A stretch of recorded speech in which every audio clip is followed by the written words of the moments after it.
नमस्कार. आज मी तुम्हाला पिकलेल्या केळ्यापासून एक गोड पदार्थ दाखवणार आहे. काही वेळा आपल्याकडे केळी खूप आणली जातात आणि मग ती राहिली की अशी काळी पडतात आणि मग ती कोणी खात नाही.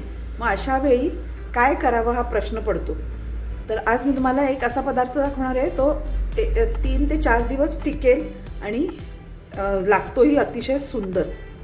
आता ही केळी आहे, ही चांगली पिकलेली आहेत. पिकलेल्या केळ्यांमध्ये खूपच गोडवा असतो, त्यामुळे ही आपण आता सोलून घेऊया. हे बघा, केळी आपण सोलून घेतलेली आहेत. आता ही मॅश करून घ्यायची. अगदी झटपट होणारा, पौष्टिक आणि टेस्टी पदार्थ आहे हा. हे बघा, अशी मॅश करून घ्यायची. मिक्सरला लावायची गरज नाही, हे असं सुद्धा तुम्ही करू शकता पटकन. अगदी 2 मिनिटात झालेलं आहे हे काम. आता यात आपल्याला घालायचंय हा 1/3 कप गूळ. गूळ आपल्याला कमीच घालायचं आहे, कारण ही केळी खूप पिकलेली असल्यामुळे चांगली गोड आहेत. नंतर जर तुम्हाला वाटलं थोडीशी चव घेऊन बघायचं, जर हवं असेल तरच गूळ घालायचं आहे, अजून नाही तर नाही घातला तरी चालेल. हे परफेक्ट आहे प्रमाण. आणि गूळ किसून घेतलाय म्हणजे मग काठी मोडायला वेळ नाही लागत. हे बघा, अगदी एका सेकंदात विरघळलंय. आता यात आपल्याला घालायचंय 1 कप गव्हाचं पीठ. हे 2 टेबलस्पून रवा घेतलाय मी. अर्धा कप ओलं खोबरं किसून घ्यायचं. अगदी किंचित थोडंसं मीठ घालायचंय चवीपुरतं. मिठाने याला छान टेस्ट येते. वेलची पावडर घालायची 1/2 चमचा. आणि हे ड्रायफ्रुट्स घेतलेले आहेत, ऑप्शनल आहेत, तुम्हाला हवे असतील तरच घालू शकता. मी ते काजू आणि बदाम घेतले. आता हे सगळं मिक्स करून घेऊया आपण. आधी असंच करायचं मिक्स. जर गरज लागली तर थोडंसं दूध घालायचं. आता हे बघा, अगदी घट्ट झालंय. यात थोडंसं आपण अगदी थोडं घालायचं दूध. आणि थोडं घालते. हे मी 1/2 कप दूध घेतलं होतं, त्यातलं 2 चमचेच दूध घातलंय यामध्ये.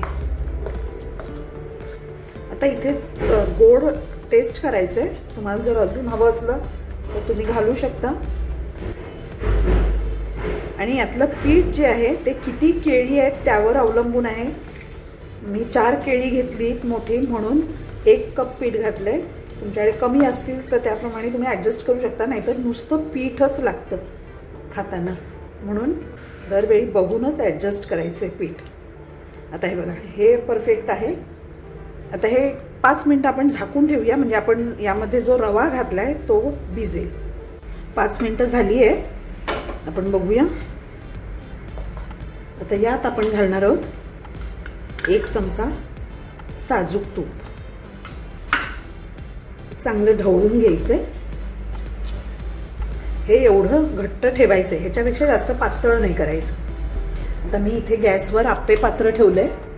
आता याला आपण तुपाने ग्रीस करून घ्यायचे. गॅस लो टू मीडियम ठेवायचा, जास्त मोठा वाढवायचा नाहीये, नाहीतर ते आतून कच्चे राहतील. आता यामध्ये आपण हे घालूया. नेहमी आप्पे पात्रात साईडनी घालायला सुरुवात करायची आधी.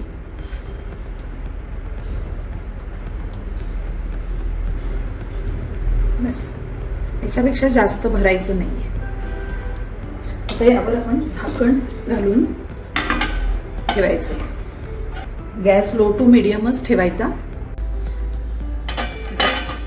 3 मिनिटं झाली आहेत. झाकण काढायचंय आणि इथे आपल्याला वरून थोडंसं तूप सोडायचं. तुम्ही तेल सुद्धा वापरू शकता, पण तुपात केले तर छान असे खमंग लागतात आप्पे.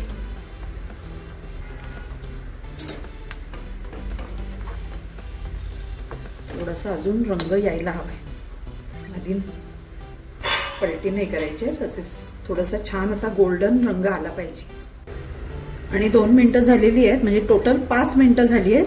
आपण आता हे आता बघा छान रंग आलेला आहे. आता दुसऱ्या बाजूने सुद्धा व्यवस्थित करून चांगले असाच छान असा रंग आला पाहिजे. हे बघा मस्त असा रंग आला पाहिजे. आता वरच्या बाजूने सुद्धा चांगलं आपण भाजून घ्यायचं आहे. त्याला हवं तर थोडंसं तूप सोडू शकता, पण गरज नाही आहे, आपण वर लावलंच होतं. आता हे बघा दुसऱ्या बाजूने सुद्धा छान झालेले आहेत. थोडे जिथे झाले नसतील ते थोडे व्यवस्थित परत त्या बाजूला असे टर्न करून दुसरीकडून पण भाजून घ्यायचे छान. आता हे काढून घेऊया आपण. छान मस्तपैकी खरपूस झालेले आहेत आपले आप्पे. आता परत तूप लावायची गरज नाही आहे.